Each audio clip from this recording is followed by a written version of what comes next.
Саламатсыздар ма, құрметті студенттер?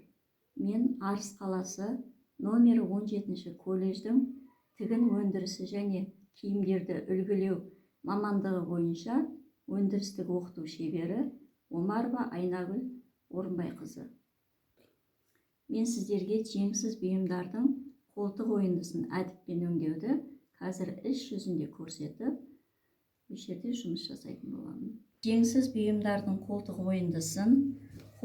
ойындысы бойымен пішілген әдіппен өңдейміз.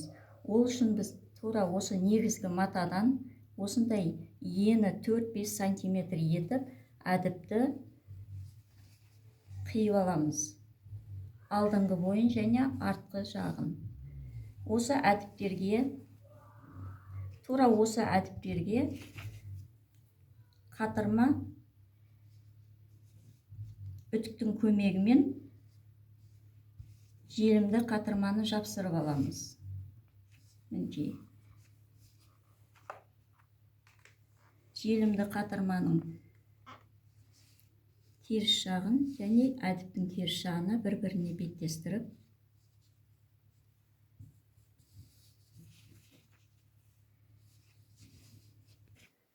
әдіпке флизелін жапсырып болғаннан кейін, енді иық жағын және бүйір жағын біз машинада қосып тігіп аламыз.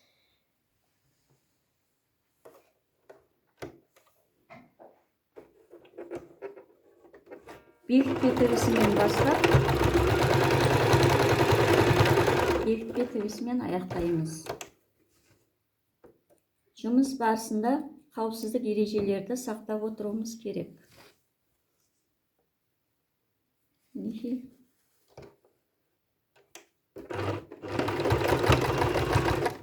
Екі жағында бекітпе тігісімен аяқтаймыз.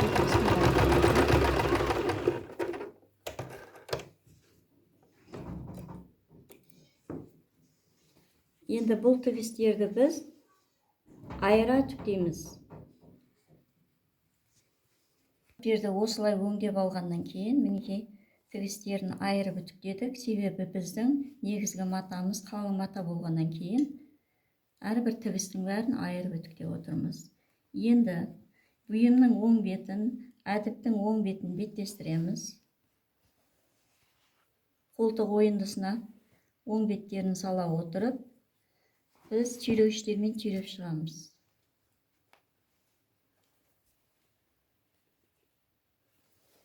Қолтық ойындысы бойымен түйреп шығамыз. Тігістерін сәйкестендіреміз.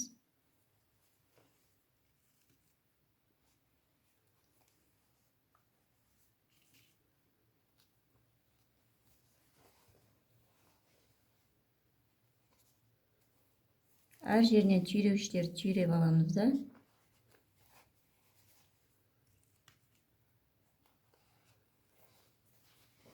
Көктеп тігеміз.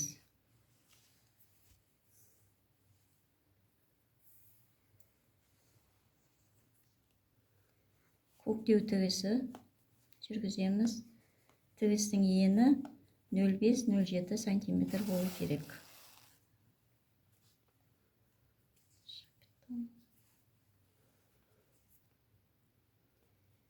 Көктеу тігісін ақ түсті жіппен тігеміз.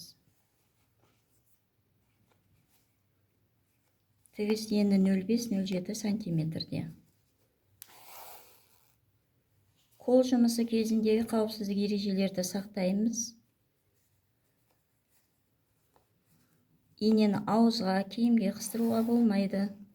Арнайы жастықшаға қадап қою керек.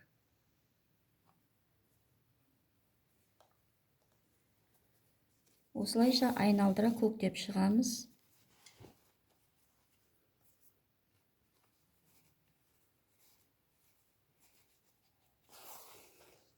Осылай көктеп шыққаннан кейін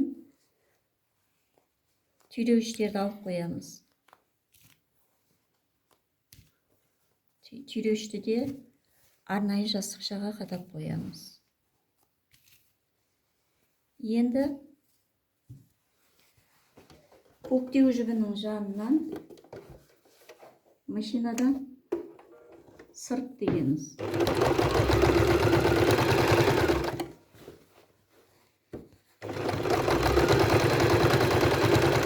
Тігісті бүйір жағынан бастап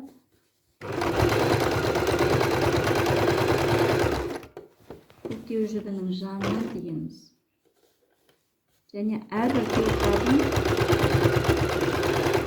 сәйкестендіріп тігуіміз керек.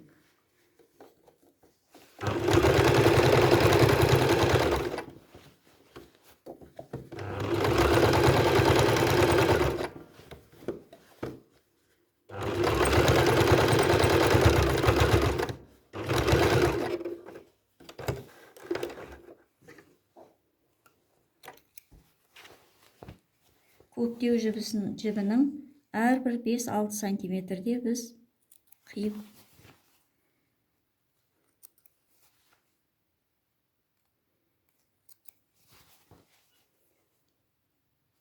суырып алуымыз керек.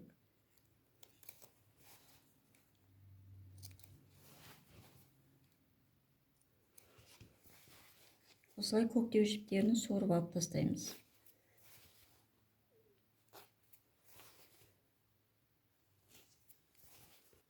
Көктеу жібін суырып алып тастадық. Енді қолтық ойындысы дұрыс жату үшін біз бұл жерден тігіске дейін 0,1-0,2 миллиметрде жеткізбей тілеміз. Себебі әдіпті аударған кезде жатысы дұрыс жататын болады.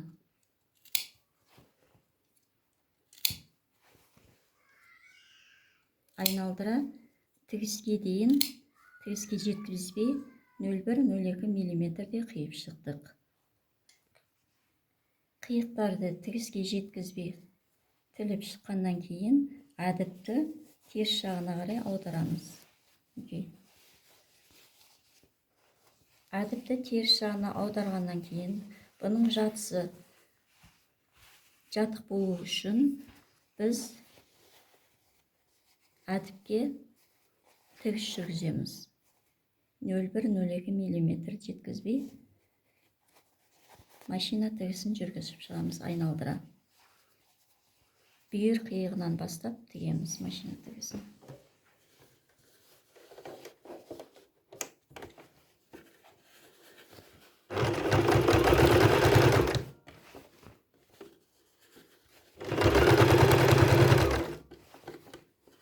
Әдіп сыртқа қарай ауып кетпесі үшін 0,1-0,2 миллиметр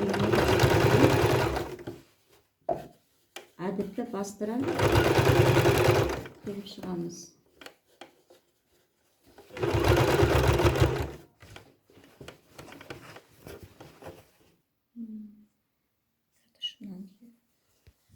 Әдіпті ішке қарай қайырып көктеу жібін жүргіземіз.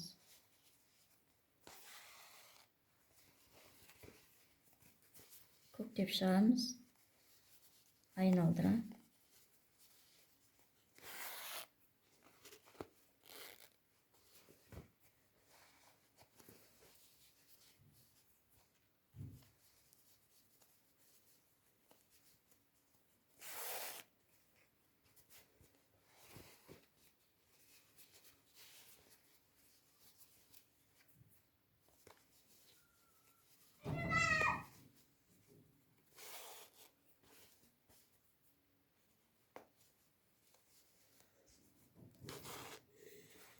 Әдіпті айналдыра көктеп тігіп шығамыз осылай.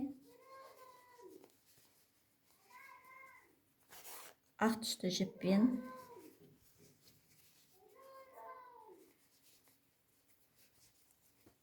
Әдіпті көктеп шықтық айналдыра. Ішке қарай жатқыза, жиектерін түзеп, ішке қарай жатқыза, жиектерін түзеп, көктеп, айналдырап көктеп шықтық.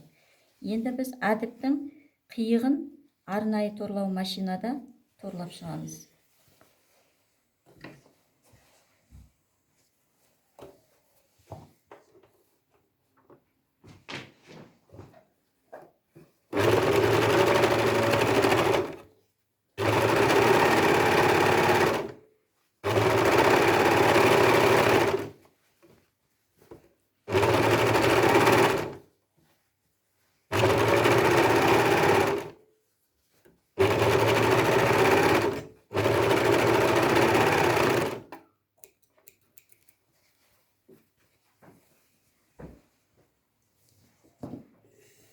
осылай айналдыра торлап шықтық арнайы торлау машинасында.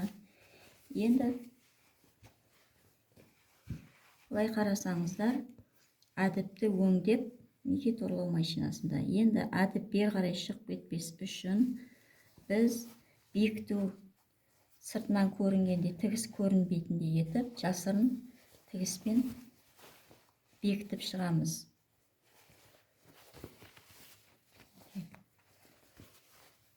Теріс жағынан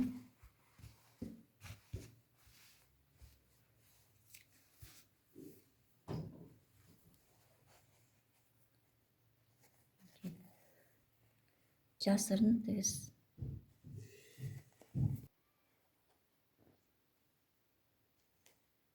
Жасырын тігіспен әдіпті 5-6 ілік осылай әр жерінен сыртқа қарай шығып кетпес үшін біз әдіпті осылай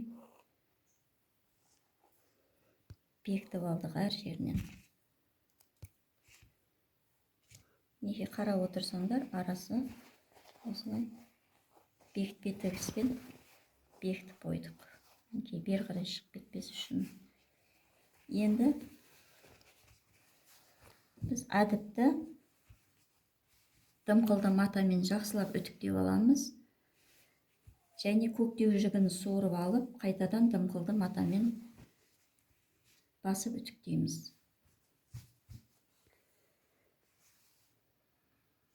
Мінекей ішінен үтіктеп алдық, енді аударып сыртынан үтіктейміз. Дымқылды матаны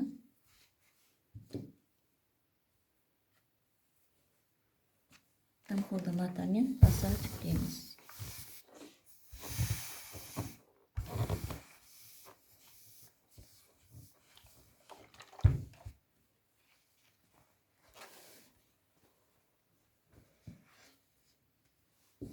Соңынан жіптерін тазартамыз. Мінекей бүгінгі қолтық ойындысын әдіппен өңдедік. Біз осылай қолтық ойындысын әдіппен өңдеп жасап шығардық.